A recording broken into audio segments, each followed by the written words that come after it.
Mike, it's a whole lot more fun being 2-0 than the 0-2 start from last year, and I'm sure the recruits have probably noticed as well.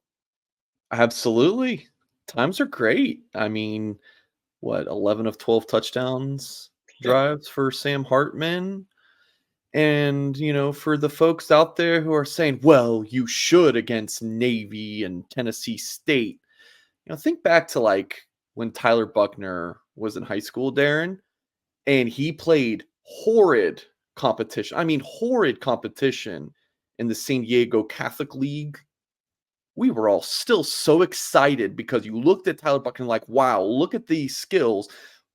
All, as a Notre Dame nation, we should be able to do the same thing about Notre Dame smacking. It's a lower level competition, but you're doing what you should be doing. What did you not do against terrible teams last year on Marshall and Stanford? You lost. So let's embrace these wins against the bad teams. Sorry to bring up Tyler Buckner, but I thought it was a good example. Yeah. Did not expect to go there in our interview today, Darren. But let's embrace Notre Dame doing really well on the football field, and hopefully they carry it to the Raleigh, North Carolina area this Saturday. A lot of things to be excited about right now, and the fan base is in a much better mood than LSU and TCU. So, hey, let's enjoy this and let her rip this Saturday against NC State, which I think the Irish are going to be just fine, but looking forward to the matchup. Notre Dame recruiting weekend last week, Mike. The significance, I know Tennessee State probably is not going to bring out 40, 50 recruits, but what type of weekend was it for the Irish? Yeah, it's a great point. Like Marshall last year, I think that was the home opener. Was it Toledo the year before in 2021? Regardless, because I think they opened at Florida State and then played. Man, not great hope. If my memory serves me correctly, not great home openers those 2 years. But coming in smacking Tennessee State, like I said, that's always a good thing. But in terms of recruiting weekend, you wouldn't think it's a marquee one, and it still wasn't. But it had some talent and some notable targets, notable recruits on campus. And I want to start with Logan Saldate, Notre Dame's receiver commit from Northern California. I think it's Northern California at least. Let's see if Mike Singer just butchered that. Let's make sure. Salinas, California. This is great radio here, Darren. But Mike Singer needed to. All right, San Jose. Yeah, a little bit south of San Jose. So yes, he flipped from Oregon State to Notre Dame over the summer without ever seeing campus. So it was important. I got to talk to him, and I have the story at blueandgold.com. I asked him, I said, hey, are you a little bit nervous going in? Were you going into the visit? Because while all the communication with Notre Dame was great, when you committed and then in the month afterwards or so, you're still nervous going into it, seeing them in person the first time. He said it was a little bit of nerves, but also just so much excitement, and his visit really did go well. Saldate got to bond with fellow receiver commit Cam Williams from Chicagoland, so it was really good to get Saldate on campus. And not a highly ranked guy right now. The talent evaluators at On3 tell me that his ranking is going to shoot up most likely.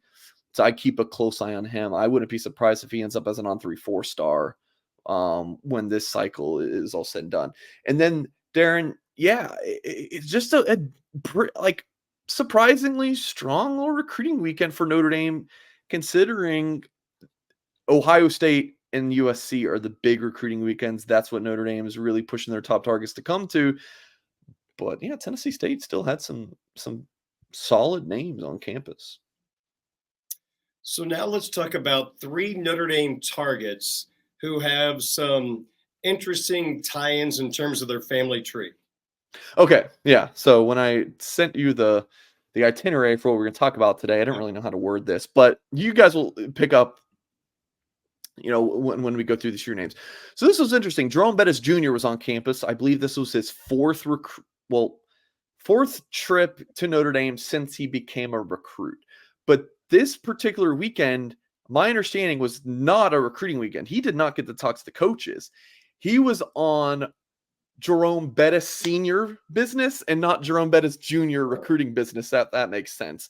Now, what exactly that was, I don't know, but I know that Jerome Bettis Sr. and Eddie George have, I mean, being the great running backs they were in that time frame of the late 90s and early 2000s, I guess they're friends. So Bettis was on Bettis senior, business and not the recruiting side of things. So he was at the game.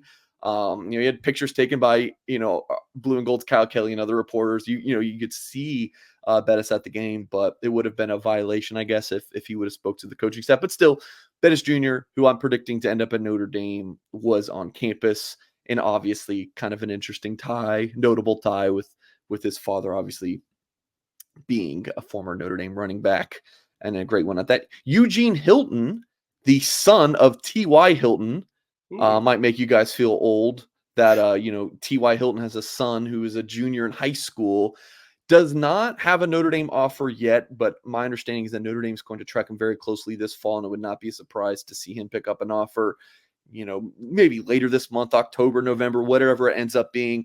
Purdue, Ole Miss, Indiana, Kentucky, a few of the schools that I've offered him, Wisconsin, West Virginia, Miami, has also extended a scholarship to this 5'10", 170-pounder from Zionsville, Indiana. So I want to say T.Y. is from South Florida, like the Miami area-ish, but obviously played his ball with the Colts and Eugene, and I guess they're still based in the Indy area. So Eugene Hilton playing his ball at Zionsville. Here's an interesting one, Darren. Austin Alexander picks up an offer from Notre Dame Wednesday, decides, I want to come up to visit Saturday. This is a 2025 edge, a 4-star prospect. By the way, if I didn't mention for your radio audience, Eugene Hilton is a wide receiver prospect. And again, a good one at that. But Austin Alexander, 6'3", 215-pound edge, picks up an offer from Notre Dame last Wednesday, gets to campus. His father, Duran Alexander, was in the marching band at Notre Dame and graduated from the university in the late 90s. So another, again, talking about these interesting ties, the Bettis connection, Eugene Hilton's father, T.Y. Hilton, and then Austin Alexander's father, graduated from Notre Dame and was a member of the Irish marching band. So Alexander, a notable target now for Notre Dame in the 2025 class. So, and he had a really good visit as well. And you can find the article on him at blueandgold.com.